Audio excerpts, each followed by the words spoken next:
कई ऐसी बातें होती हैं जो अपने साथ घटित होती हैं पर वो वर्णन नहीं की जा सकती।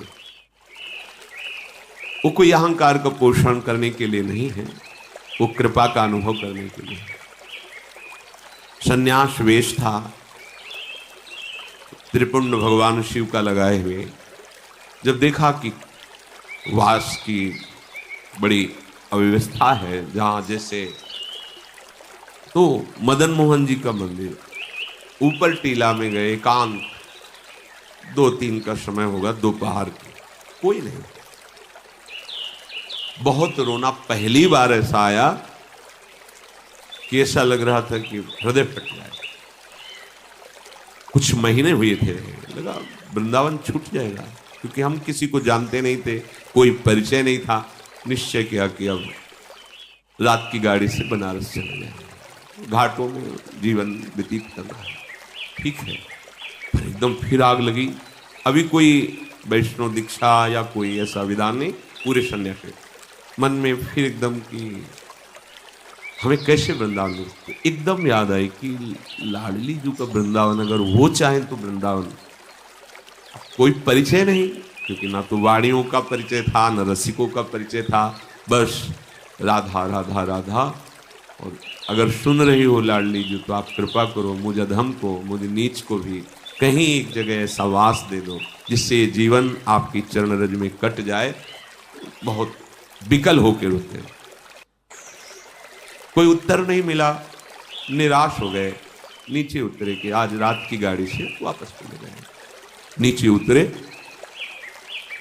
इतनी बड़ी लाली गौर वर्ण और लाल चला था, गेरुआ ऐसे पकड़ा, ऐसे जाएगो बाबा जाएगो। तो हमें कुछ समझ में ही नहीं आ रहा, वैसे ही ऊपर से विकल होके आए थे।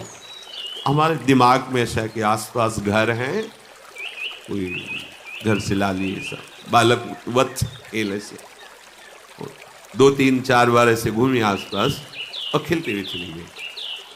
और आगे बढ़े, तुमका ये कैसे जानती थी कि हम जाना चाहते हैं बनारस?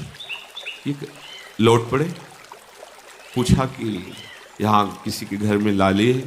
बोले यहाँ तो विरक्त महात्मा रहते हैं, मदन मोहन जी की सेवा वालों के 1-2 घर ऐसे। बस एकदम मन में आया कि मैं जो लाडली जी से जो विनय कर रहा था, मेरी लाडली जी, वो दिन। ये ऐसा ना समझे कि तुम्हारी बात वो सुन नहीं रही, पर तुम्हारा कोई और आश्रय है तो तुम्हें उत्तर मिलने में देर लगेगी। अगर कोई आश्रय नहीं तो वह नीचे उतरे थे और आश्चर्य में व्यवस्था, आश्चर्य में वहां पहुंचे जहां आश्रम में रहते थे। एक संत खड़े थे, वाह बाबा परिक्रमा करते हुए, ऐसे सहज में कोई परिचय नहीं मिलते। उन्होंने कहा कि अगर वो रहना चाहें तो एकांत स्थान है यहाँ, और ऐसा गौशाला है पास में, एकांत को। ये हम वृंदाटवी को अपने बल से नहीं प्राप्त कर सकते। बिन रोए किन पाइया प्रेम प्यारा मीत। जब कोई आश्रय नहीं, कोई बल नहीं, तो फिर ये बल महाबल जागृत होता है किशोरी जी का। तो वृंदावन, वृंदाटवी बहुभवी सुपुण्य पुंजान नेत्रातिथिर भवती यस्य महामहिम्ना। अब अगर लाडली जी कृपा ना करती, गए, फिर मन में जो वेदना होती धीरे धीरे वहां शांत हो जाती। ये वेदना तो यहां प्रकट होती है ना, ये प्रेम देश है, ये पकड़ता है हृदय को, जो कठोर हृदय है उसको द्रवित करता है। हम जान नहीं पाते, धीरे धीरे जलन बढ़ती बढ़ती वही विराग्नि बढ़ जाती है। हा किशोरी जो अब जिया नहीं जा रहा आपके, ये प्रेम आ गए। बोले अनेक जन्मों के पुण्य समूहों का मानो फल मिला हो जिसको एक बार वृंदावन देखने को मिल जाए। पूर्व संचित जितने पाप तस्येश्वरा सकल कर्म मृषा करोति। बिल्कुल बिल्कुल परम सत्य।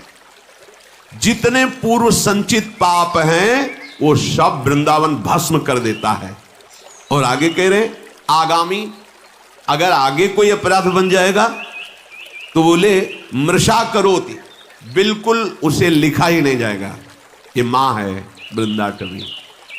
वृंदावन प्रभाव सुन अपनो ही गुण देत, जैसे बालक मलिन को मात गोद भर ले।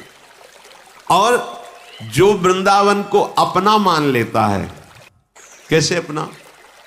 कि जैसे एक पतिव्रता पत्नी अपने पति के सिवा उत्तम के बस असमन माही सपने हो आन पुरुष जगनाई। तो क्या पुरुष है ही नहीं क्या संसार में? नहीं, उसकी दृष्टि में नहीं। उसकी दृष्टि में पुरुष तो सिर्फ उसका पति है, बस। ऐसे ही हमारा जीवन धन, हमारा प्राण धन, हमारा सर्वस्व वृंदावन है, जिसने हृदय से मान लिया। तो क्या कह रहे? कह रहे ब्रह्मा